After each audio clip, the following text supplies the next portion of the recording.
9 ತಿಂಗಳು ಆ ಗರ್ಭದೊಳಗೆ ಅವಂದೇ ಮಲಮೂತ್ರದೊಳಗೆ ಬೆಳೆದು ತಾಯಿಯ ನೆತ್ರದಲ್ಲಿ ಜನ್ಮ ತಾಳ್ದವನ್ಗೆ ಹೊರಗೆ ಬರ್ತಿದ್ದಂಗೆ ಅಮ್ಮ ಋತುಮತಿಯಾಗಿದ್ದಕ್ಕೆ ಮೈಲ್ಗೆ ಅನ್ನಂತೆ. ಆಗಷ್ಟೇ ಕರುವೊಂದು ಹಸುವಿನ ಮೊಲೆ ಚೀಪಿ ಸೊರೆದು ಎಂಜಲಾದ ಹಾಲನ್ನು ಕೊಟ್ಟಾಗ ಅಭಿಷೇಕ ಮಾಡಿ ತೀರ್ಥ ಸೇವಿಸಿದವನಿಗೆ ತಂದವನ ಕೈ ತಾಗಿದ್ದಕ್ಕೆ ಮೈಲ್ಗೆ ಅನ್ನಂತೆ. ಆ ಪುಟ್ಟ ಕೈ ಹಿಡಿದು ತಿದ್ದಿ ತೀಡಿ ಪಾಠ ಹೇಳಿ ಬರೆಯೋಕೆ ಕಲಿಸಿದವನಿಗೆ ಗುರುಗಳು ಮನೆ ಒಳಗೆ ಬಂದು ಸಹಿ ಕೇಳಿದ್ದಕ್ಕೆ ಮೈಲ್ಗೆ ಅನ್ನಂತೆ. ರಾತ್ರಿ ಕಾಮದ ಚಟಕ್ಕೆ ಮೈಯೊಡ್ಡಿ ಅವಳೊಡನೆ ಬೆವರ ಹನಿಯಲ್ಲಿ ಸ್ನಾನ ಮಾಡಿದವನ್ಗೆ ಬೆಳಿಗ್ಗೆ ಆದಾಗ ಆಕೆಯ ಸೀರೆ ತುದಿ ತಾಕ್ತು ಅಂತ ಮೈಲ್ಗೆ ಅನ್ನಂತೆ. ಇಲ್ಲಿ ಮಡಿ ಅನ್ನೋದು ಮೂರ್ಖತನನೋ ಅಥವಾ ಅಹಂಕಾರದ ಪರಮಾವಧಿಯೋ ಗೊತ್ತಿಲ್ಲ ನೋಡಿ.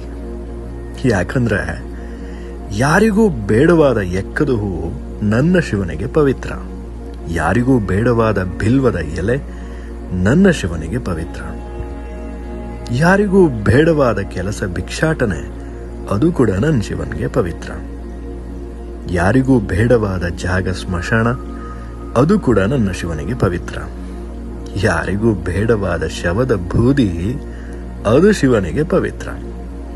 ಶಿವನೇ ಅಷ್ಟು ಪವಿತ್ರನೆಂದಾಗ ನಾವ್ಯಾಕೆ ಮಡಿ ಅನ್ಬೇಕು?